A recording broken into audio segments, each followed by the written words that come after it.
Asia কাপের group পর্বে নিজেদের শেষ ম্যাচে কাল আফগানিস্তানের বিপক্ষে নামবে বাংলাদেশ। লঙ্কানদের কাছে হেরে সুপার 4-এ খেলা কঠিন হয়েছে টাইগারদের জন্য। আফগানদের বিপক্ষে মাস্ট উইন ম্যাচ। আবুধাবির শেখ জায়েদ স্টেডিয়ামে খেলাটি শুরু হবে কাল রাত 8:30টায়। সুপার 4-এ খেলার চ্যালেঞ্জ বেড়েছে বাংলাদেশের। হংকংয়ের বিপক্ষে জয় দিয়ে শুরু করলেও লঙ্কানদের কাছে 6 উইকেটের হারে কঠিন সমীকরণের সামনে লিটন দাসের দল। আফগানদের বিপক্ষে মাচামরা লড়াই। হংকংয়ের বিপক্ষে জিতলেও মিতব্যয়ী ছিলেন না বোলাররা। এই ম্যাচে ইমন তানজিদ 2 অঙ্কে পৌঁছাতে পারলেও দ্বিতীয় ম্যাচে ফেরেন শূন্যতে।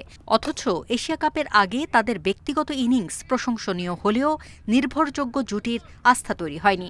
ক্যাচ মিসের আক্ষেপও ছিল। আফগানদের বিপক্ষে শতভাগ পারফরমেন্সের বিকল্প নেই টাইগারদের।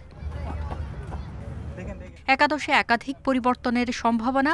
শরীফুলের জায়গায় ফিরতে পারেন তাসকিন, স্পিনে নাসুমকে খেলাতে পারে ম্যানেজমেন্ট, ব্যাটিংয়েও আসতে পারে বদল, ঢুকতে পারেন সাইফ কিংবা সোহান। একটি ম্যাচ খেলেই গ্রুপ সেরা হওয়ার দৌড়ে এগিয়ে রশিদ খানের দল। হংকংয়ের বিপক্ষে ব্যাটিং বোলিংয়ে দাপট দেখিয়েছে। সেদিকুল্লাহ অতলে ফর্ম, অলরাউন্ডার আজমতুল্লাহ ওমরজাইয়ের দ্রুততম 50-র রেকর্ড সতর্কবার্তা টাইগারদের জন্য। রশিদ নবী, গজনফারের স্পিনার ফজলক ফারুকের পেস আক্রমণও এগিয়ে রাখবে তাদের।